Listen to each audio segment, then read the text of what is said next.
Hey, what's up, guys? Welcome to the Scream Scene. I'm Jody Dean. Tonight, I got my buddy Francis here with me, revisiting the channel. I interviewed him a while back, but I was like, dude, why don't you come on?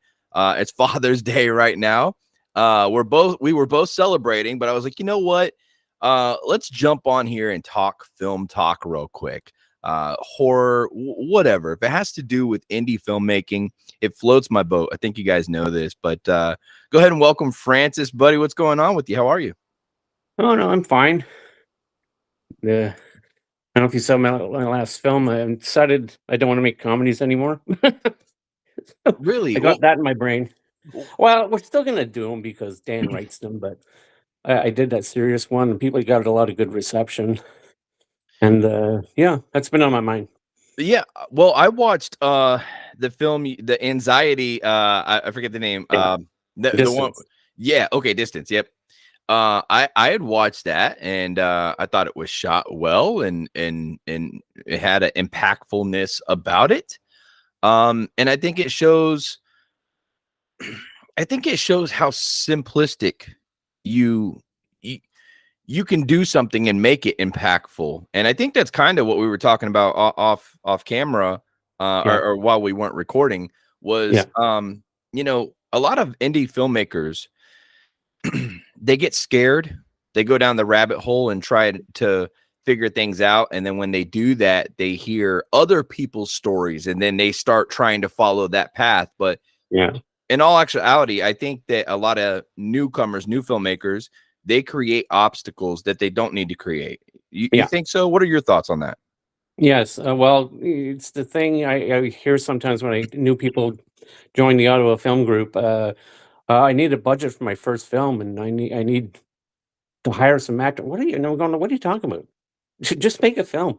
Grab Hmm. your phone. It's like they've been convinced because they want to get it's because they want to get in the industry, right? And Yeah. they feel that everything they do should be done by the book, and it's just not the case. You're best doing something creative off the top. You use your phone if you have to, but I mean, I think the first one should always be with no budget. And then after that, if you once you hone your craft more, then you can get to maybe hire someone to do sound and stuff like that.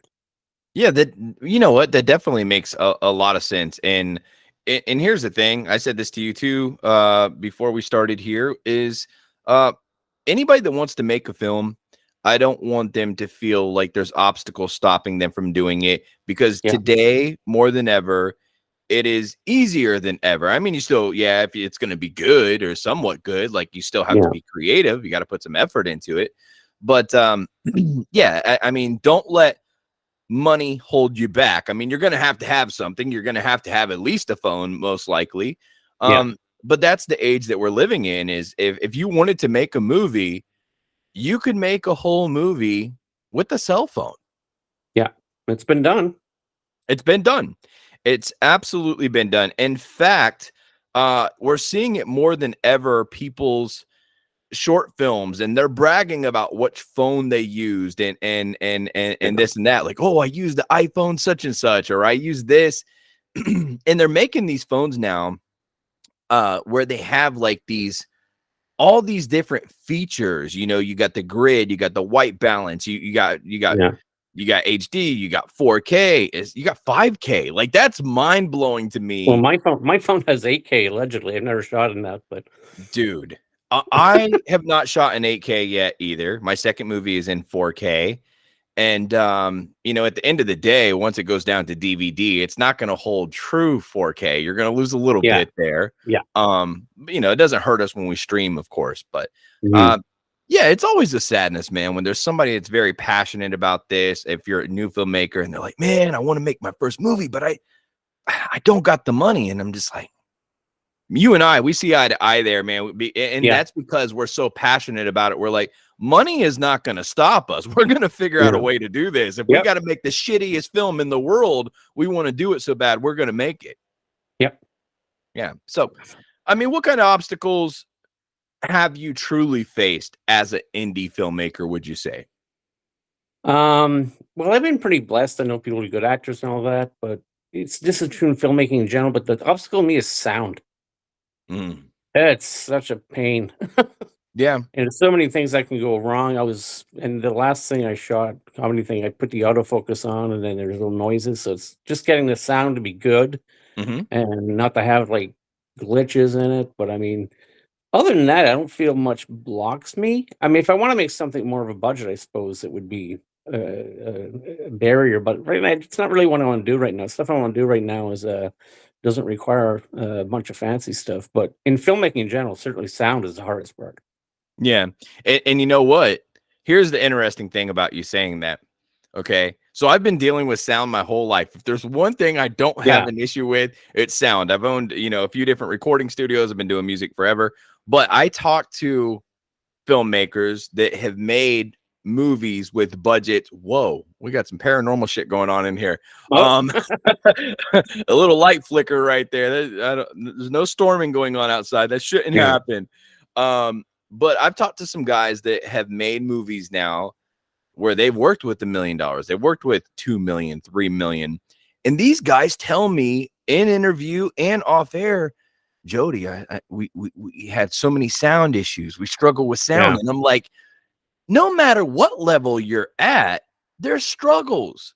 So why make it why worry about the money so much, man? I mean, at the end yeah, of the day, like, yeah, hey, don't get me wrong. If you're writing a movie that takes place in a prison, you might have to pay for a permit. You might have to, you know, pay some and that's officers where to make sure. that's where you're most likely to need to spend money to get Right. things good is to hire. You might be able to get not have to hire anybody else, but you need to hire a sound person Mm-hmm. if you Yeah. want it to be Good good. point. Yeah. Good point. Yeah. I mean, listen, if you absolutely want to make your film better, Hmm. um, think about what you can do on the least amount of money, and whatever money that is, put it in the areas that's going to make your film the best. And Yeah. sound is very freaking Yeah. important, man. Yeah. Is there anything that has ever been a block for you as far as writing these? Have you done them? Have you ever got that writer's block that a lot of people talk about? I never have, but I hear so many Oh, people I say, I have. Well, the anxiety and all that makes the comedy bits are not written by me. "Mm, That's why I think from now on I'm just going to say they're Dan's films, because Dan writes the scripts and that's why they're funny. But I've had trouble motivating myself to write because I don't know if you watched the first season of my show. Actually, my parents just saw it for the first time tonight. But I want to do either a second season or a feature length follow up, and I got to write that, and right." that's not going to happen until I write it. So I'm trying to I'm getting closer. I think my serious film was well received. That's encouraged me, and I'm a little closer to actually sitting down and writing something. In my creative flow, I thought of I have another idea for a really cool surreal film that's gonna be in July, and, I'm actually getting ideas now and I'm getting inspired. I had difficulty with that before, so hopefully the writing will follow that. I hope so, man. One thing that I love about you and a lot of people, man. I've been very blessed to talk to some great people, but was the realism in our interview. When I interviewed you, I didn't give you no time to prep. I just kind of Yeah, hit you up and I said, "Listen, I know you're a filmmaker, man. I'd love to have you on the pod. Let's talk." And yeah, and and you talked about struggles, and some people are like embarrassed about struggles. I love people who embrace them and have a good story with them. And you were yeah, saying like, I know filmmaking is therapeutic to me. yes. And I don't really wow. I don't really know. I don't really have any like struggles necessarily like anxiety, but I will just say that it brings a happiness to my life that I can't imagine not having at this point. Yeah. And you were pretty Well, much saying the same thing. Like yeah, this is yeah. therapy for you. Yeah, it is. I mean, I that show I keep mentioning, it took me 8 years to film 4 10-minute episodes, basically, and then there are a couple of years to put them out because that's how hard it is to push myself. But since I've been making film on a regular basis, and that's thanks to the Kino I talked about, yeah, it's helped. It has definitely helped. I'm out there more. When especially when you make something good, it's nice that people respect that, and you start to make more friends and stuff, and it's been certainly very helpful. Do you find a lot of people that are because I don't know much about your area other than what you've told me. Mhm. Do you find a bunch of people that are as hungry as you are that have the film bug? Oh, yeah. Yeah. Yeah. Well, like I say, I mentioned, there's different film communities in the area, but the one I'm in, that tend to make films for Kino, like, we're all very motivated, and we try to motivate for ourselves to do one every month. We get the theme reveal, and then we wanna do something, and you don't wanna stop doing it for, like, 3 months, because you kinda lose the momentum at that point. So, we're all very motivated to make things, and to make things that are good, and make them on a regular basis. That's awesome, and as I said before when we talked, I wish there was more things out there for filmmakers like that, because the probably the number one thing I see is not so much people complaining about the money. Now, I did when I first started filmmaking, that was all anybody ever talked about. But Mm, now, the thing I see the most besides the money is people um saying that they're in an area or don't have access to talent that wants to work. They're turning people into actors. And I know that all too well because I yeah, live in an area where there's not anybody technically, I don't know anybody that's doing acting or doing yeah, production. So I've worked with people and I've turned them into actors now. And surprisingly, they're just freaking amazing. I've even built yeah. a little group of people, but I But, you know, hear from not everybody can pull it off, but I know all kinds of people who only do acting occasionally, and they're really good. yeah. Well, that's the difficulty I could see. If you were a new filmmaker, let's say you live in Iowa, you live in a small Mhm. town, you decide, "Hey, I want to become a filmmaker." And then you quickly realize, well, unless I'm shooting these films, acting in these films, writing these films, Yeah, directing myself, I might have some trouble because hey, dude, I've offered people decent money, hourly wages before yeah. to be a part of projects, and they're just like, "Oh, I don't think I could do that." And I'm like, Well, that's your job as a director, right? Even if it their acting's not is that great, you can sort of coax them in to give them an idea. Imagine you're doing this or whatever kind of thing, and get them motivated and get them right. acting, even if they're not that initially good at it. It definitely is. And I've done a great job at doing that with the certain people. I think what it is doing horror. It's not like I have all these godly, churchy, romantic like scenes. Like these Yeah, are like some of these are very intense. So, you take Dave that works at the old cement factory from up the street and you say, "Hey man, I like your look. I'm doing this film. I yeah, got a role here, pays $30 an hour. I know it's not much, but look, I'd love to have you for this part." And it's more like I don't know if I want something out there living like that forever, yeah, and you got to get somebody that's passionate about that, especially horror, because that yeah, I get that. I mean, if you hire, Josie from up the street yeah, to do a sex scene in your movie, like that's something that even seasoned people have a hard time, yeah. pulling off. So that's a Well, then you difficulty mentioned that it. I see. There's not a lot of racy scenes in Kino films. So you're right. It's not anybody, everybody who would do that. So, but you Absolutely. talk about horror films, though. I mean, now that I'm sort of trying to get away from comedy, I'm definitely going to make another horror film. I'm more into psychological, though. There's not a lot of. It's kind of, I guess it's handy because you don't have to come up with gore much. But I just like, things that are just unsettling. There's not really that much going on, but it's just something doesn't feel right, kind of thing. I love that, dude. I love that. That makes Right. me happy to hear you say that. And I love psychological horror.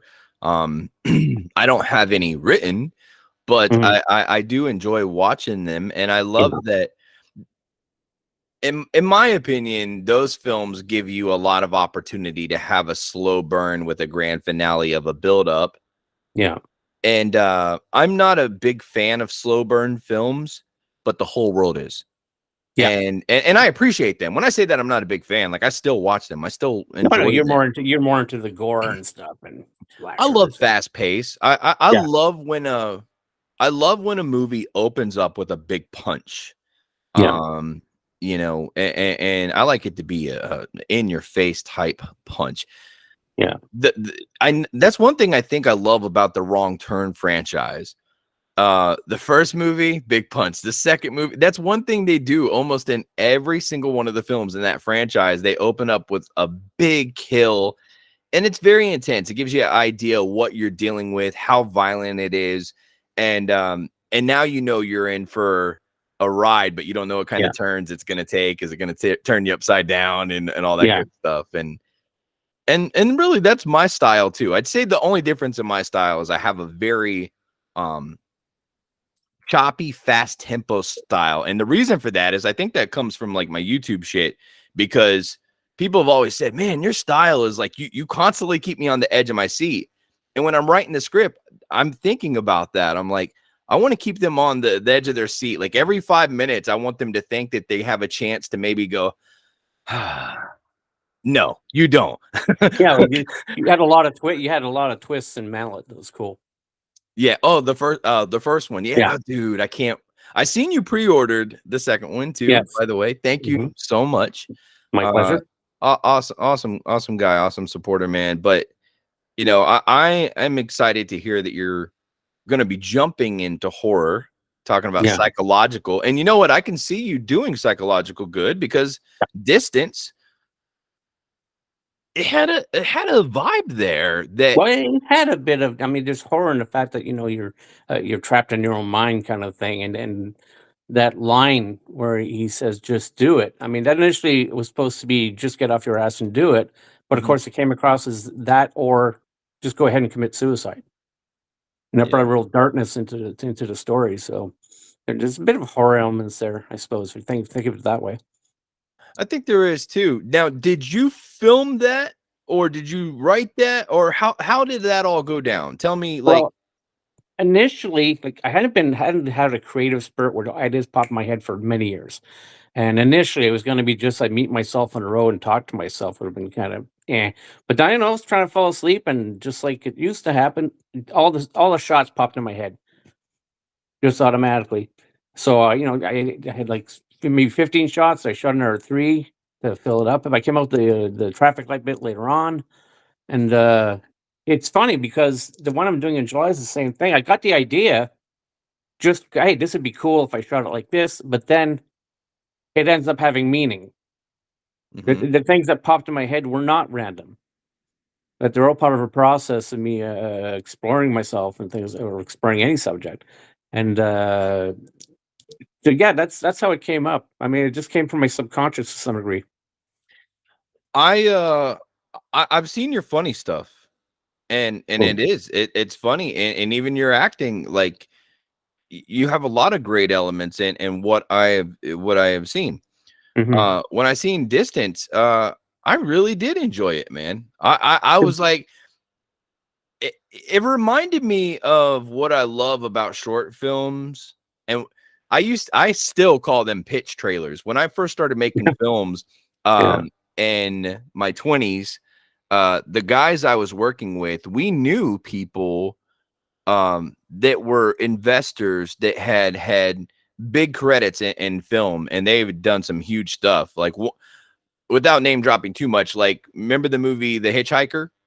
Oh, yeah. The guy was the guy that put up the money for that, and he was like this with my mom, and it just so happened I got into film, and I was like, wait, I know somebody, and he was like, well, do you got anything? And I was like, no, but I could throw something together. He was like, throw a pitch together. And when he said that, I wrote something, and I wrote a script for a whole movie, but then somehow I took some key parts out of it and I broke it down to which ended up being, it looked like a movie trailer. You would have thought this Okay. movie was coming out next year. Yeah. So when I met with him, I said, here's a pitch trailer. And he was like, so you're giving me a pitch in a trailer form? And I said, yeah. He loved it. He bought the script off me. The movie never ended up getting made, but I got paid. And Yeah. one thing that I learned quickly was like that's very effective to throw a teaser out there and see if somebody would even want to see the whole thing. So when I seen like Yeah. Distance, like that's kind of how I looked at it, was like this is a great opportunity to show what could be. I mean, you Yeah. obviously could build off that. It's deep. How did he get there to begin Well, with? I've been wanting to do something artistic and even kind of weird and surreal since way before I started making film, Mhm. but just kind of fell into comedy, and that worked for a while. And my TV show is supposed to be a comedy. It's not that funny, I guess, but it's still not technically a comedy. So I wanted. I haven't done something artsy. Well, I think what I told people with the distance is that, well, I never went to film school, so this is my first film school project as a joke. But I mean, honestly, the next one is, I mean, there's another comedy coming out that I'm working on right now, but then the next month will be something surreal again. But I want to make serious stuff. The thing is, I'm coming up with these ideas that don't require a script right now, which is handy. But I need to. I want to do something. I don't even remember the original question, and I forgot. Well, so improv is a love of mine too. Like I Yeah, love to do what's on the script. I tell my actors, hey, let's get what's on paper. Take my direction the best you can. If you don't do it word for word, vibe for vibe, let's see what you do, and then we'll, I'll make adjustments or whatever. But then once we get what I know we absolutely need, because I film everything the way I'm going to edit it. Um, I say, okay, let's try something right here where you can use some of my dialogue if you want, but let's just see what happens. How would you respond to this situation? Treat it like you never seen what I put in yeah, front of you. Like, let's just see what you hmm, can do. There's some real improv shit. And some people, man, I'm blown away. Like, especially my oldest son, Anthony. There was a few times in this in Mallet too, where we got what we needed, and I was like, all right, now just do your thing. Let's do the same. Let's do the same thing again. Get the same point across, but do it just however you want. yeah, I ended up using a few of them, and it was yeah. really cool, man, because you know there's something powerful about improv. I you don't know it when you're watching it. It's like Step Brothers. A lot of that movie. It's one of the funniest movies in the world, in my opinion. Will Ferrell and Yeah. and they said a lot of that shit was improv. Yeah. Yeah. So when it comes I've to done a horror, number I of think it's projects. pretty easy too. Yeah, I've done a number of projects where we just even the horror film I made in 2012, we had a story, but the actors ad-libbed all their dialogue. But Mm. after a while, because a friend of mine would say, "Oh, just do this. We'll just show up at a camera." And after a while, I get to, yeah, but I want to make something properly. But my friend, the same friend, wrote a script. Actually, sat down and wrote a script. We're actually going to shoot it later this month. It's got kind of horror elements to it too, and I got to make sure it's shot properly, that the sound is good, and some interesting camera angles and stuff. So I'm looking forward to that. And that's not my project; it's technically someone else's project, but I'll be doing the cinematography for it. So, but we did everything properly. I did a shot list. We got all that stuff done. So we go to shoot it, it'll be nice and organized, and that'll be the first time I make a movie that way. That's awesome to hear, man. I'm very, very structureful when I'm making a film now. Like I'm making Yeah. it like I want it to have an opportunity to see a theater if the buzz is big enough. And Yeah. I talk about this a lot on this channel.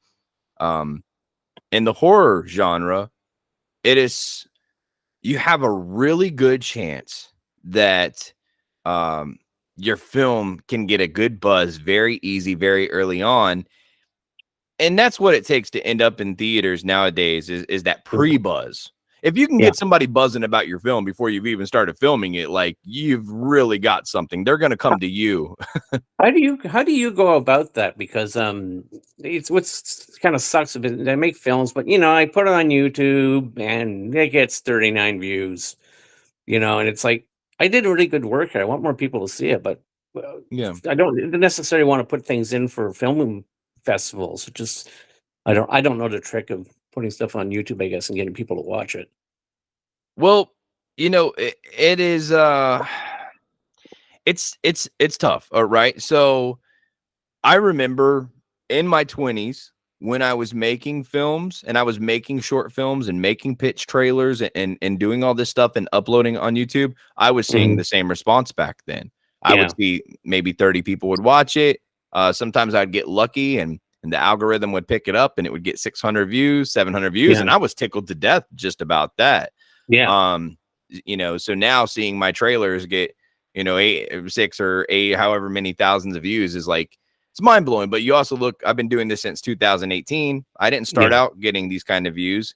On YouTube, my first year and a half of like hardcore dedication, back then I'd get like 120 views a video, and I just never stopped. I dropped 4 to 5 free videos a week. And one day it blew up, and when it blew up, I took advantage of it. And you know what? In fact, I kick myself in the ass sometimes, because had I had made the first Mallet movie when my first YouTube channel first blew up, Yeah. oh my God, we could have possibly sold 100,000 copies. And that's just mind blowing. Would that have happened without YouTube? No, but YouTube, if you can find your audience, God, they're loyal. I mean, I think you can see with me, with other people, when you find your audience out there, and they're out there, there is a supporter for everything. It's just like that realtor that tells you your house is going to sell. There's a house for everybody out there. Yeah. Same thing with these videos, man. So it's very important, even when you're not dropping videos, like your films, that you're dropping content videos. You're keeping a relationship with people.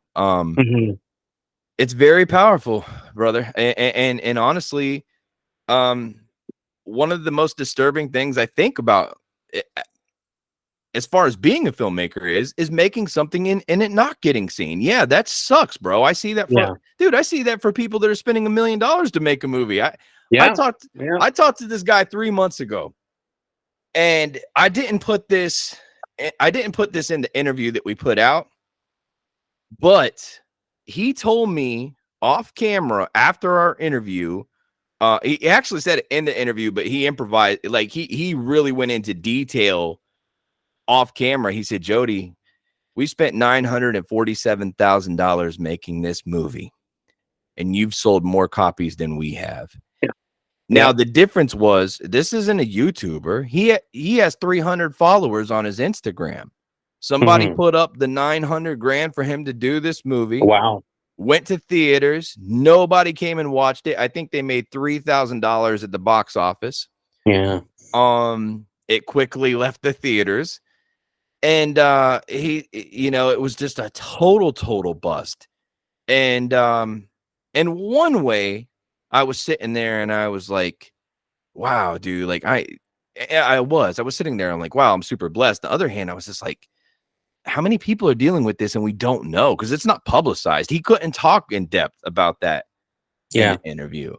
So that's a sad thing. And I mean, he's talking about $947,000 spending almost a year making a movie, and they didn't even sell 1,000 DVDs. Wow. Yeah. A lot of those movies though, I don't know if you make any money this way, but they end up on like on Amazon or stuff, and it's the lower budget stuff sometimes ends up on streaming services now, which I don't know if that helps much financially, but at least there's some chance of your film getting viewed. Amazon is actually huge. That you want your film to end up on Amazon. If it ends up on Tubi, it's gonna get seen, but now it's out the door to where people have to buy it to watch it. Because everything on Tubi is free. And I love Tubi. We spend a lot of time watching it, but I often say, and people around me say, would we pay for this movie that we're watching? No, but we would watch it for free. Yeah. That sucks. You've given it to, I actually, before we just started this interview, I was having dinner and I just said to my wife, I said, the guy who made Diced, Jeremy Rudd, he's got a super successful film on his hand. It came out last year. I interviewed him here on the channel. Scarecrow Killer, really good film. He put it out on Tubi. People can watch it for free. When I interviewed him, I said, where are the DVDs available? He said, they're not. And I'm just thinking to myself, bro, you missed out on a ton of money. You got people at Bloody Disgusting writing about you, every horror site in the world sharing your shit. You got a buzz. Some people have it and they just don't know how to market it. I've seen some indie films that were really good. And you go through, check the links and everything. You go to the site, and usually the site doesn't exist anymore. And there's no way to see the film. It's not on Tubi. It's not on anything. And it's like, why would you make a film You're essentially canning your own film. It always sounds so weird. At least put it on some service somewhere. It's not, they don't even put it on YouTube. Yeah. It's like, well, you made a film and you're not making it available to anybody, so I don't know why. Let me tell you something, man, that will blow your mind. This guy seen on my Instagram that I had posted a picture of the copyright that I got from Mallet 2. Yeah, And I had posted the one for Mallet 1 too. It was just one of those moments where you get that certification in your hand yeah, and you're like, yay. yeah, Mallet 1 and Mallet 2, both films were made for a total of $20,000, $10,000 a picture. Everything yeah, I do at Dean's Haunted Mansion is 10,000 a picture if we're talking a feature. And in my opinion, that's more than plenty. I remember yeah, when I was doing films on $10. So, um, but he he's seen that picture of that copyright, and this guy's made like 3 or 4 pictures that have been in theaters, and he said yeah. he's never copyrighted one of them. Oh, okay. Holy shit. Now, Yeah, there's a big difference when you're talking about short films, trailers, pitches, ideas that could be something, and then when you're talking about pictures that I think one of his pictures he spent 90 grand making, was in a yeah, movie theater for maybe like a weekend, something like that, limited release. yeah, And he was like, yeah, he's like, I don't have one of those certificates. And I was like, you might want to do that, bro. yeah. Because I don't think it. I know in Canada it's not that expensive. It's probably the same in the US, I imagine. It's not much at all. It's less than Yeah, $100, and yeah, and yeah, and they're pretty timely about getting you the certificate back. But yeah, I mean, there's a lot of people out there that have works of art that are sitting on shelves in a store and they don't even have a copyright on them. So, yeah. there's a lot to learn in this field. I try and help people with information by having these Mhm. conversations like we're having right now. I Yeah, think this is very helpful to people. What platform should you use? You should get your film copywritten. Um, don't let obstacles stop you, because at the end of the day, if you're creative enough, it's been done. There's people that have won a lot of awards in film festivals, gone on to make a lot of money by just making something very unique. yeah. So, By the way, for my YouTube channel, I did change the name. I changed the name to my film company. It's not a registered film company, but nobody else has a name, so and it's I renamed it Epigenetic Films or Epigenetic Films. So Epigenetic Films. I seen that, and I believe I am subscribed and following, but I Yeah. will double check. Yeah. Because Well, I it just would time happened to time automatic. see you. Pardon? I would see you time to time. I would see you comment, Yeah.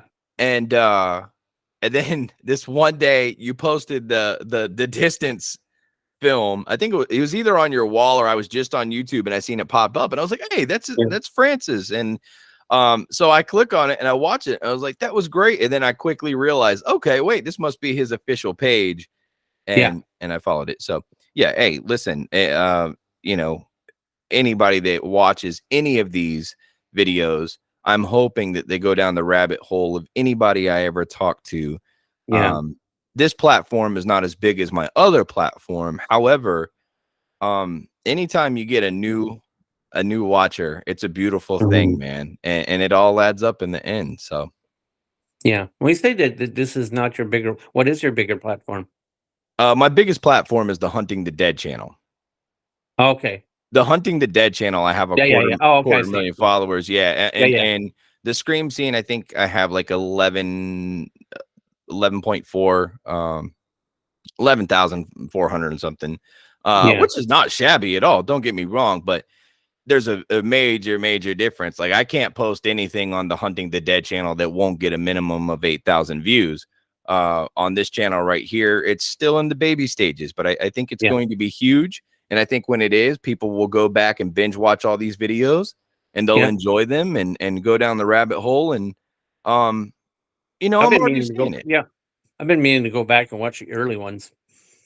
Yeah, there's a lot of great content on here, man. And for Yeah. the short period of time that I've actually been taking this second channel serious, Yeah. um, I've talked to a lot of people, done a lot of things, got a lot of things lined up. Um, I've talked to some producers on this channel that are making million dollar films, Yeah. and there's no difference between any of us, man. Every time I get off a chat with one of these guys, we sometimes talk longer than we did when we were recording. And Yeah. that's where there's no difference is money or not, that love for film is there, and we all connect Yeah. through it. And that's a beautiful thing.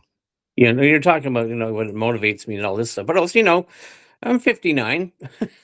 Some people figure, some people think they're pretty much done at this point. I'm really just starting to do film for real now.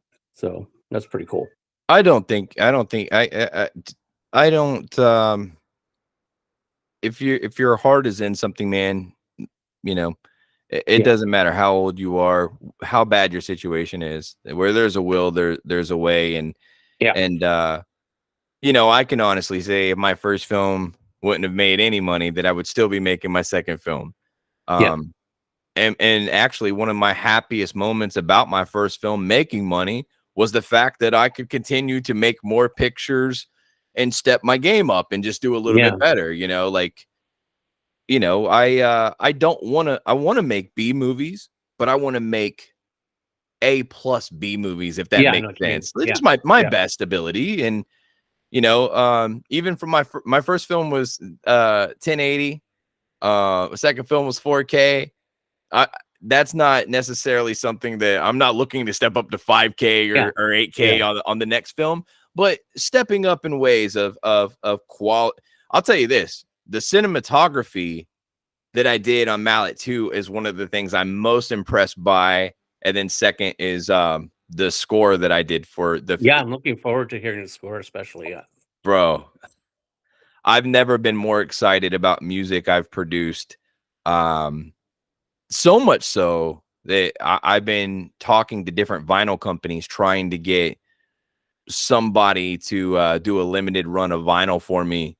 Yeah. And I haven't officially sealed that deal yet, but I'm working on it. Good.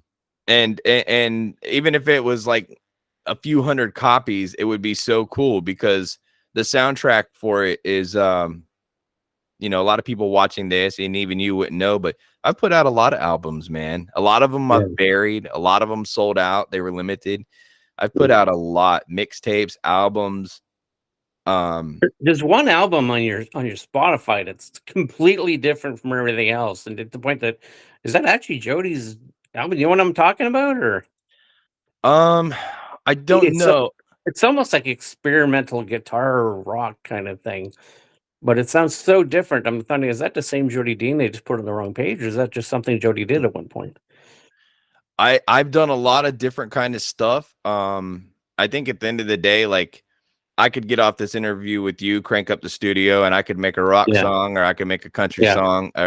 Like, I love music. yeah, And when I'm making a movie, I look at the scene and I think to myself, what would complement this vocally, lyrically, but also um if that music sticks. Like, I want to have music backing those lyrics that I can use in other parts of the film, to where now it becomes like yeah, a thing, like almost the Jason music. Sometimes you hear that, but then sometimes you just hear that ambience of that, yeah, the background ambience, or the Michael Myers thing. They have like 50 different versions that they yeah, play. And it's just such an important part of these films. And it's one of my favorite things to do. When I'm making a movie, I get very excited early on about the music I'll be making for it. yeah. So, what do you think about the soundtrack and everything that I created for the first film? That was good. I mean, I can't say the thing is, good music you don't notice. The good Mhm. soundtrack you don't necessarily notice it. It's Mhm. like I remember at one point I was thinking, no, there's no sound. Yeah, it seems to me when I saw Alien, there was no soundtrack to it. Of course there is, and it's really good. But Yeah. I find, especially horror films, if the music's really fits, you often essentially don't notice it when you watch it. And I think that was the case with the first one. I have to go watch it again. I watched it a couple times. Watch it again. Just concentrate just on the soundtrack this time. Yeah. Yeah. No, I do get what you're saying, because a lot of people around me say that same thing. See, me, I pick everything apart. Like, when I watch Yeah.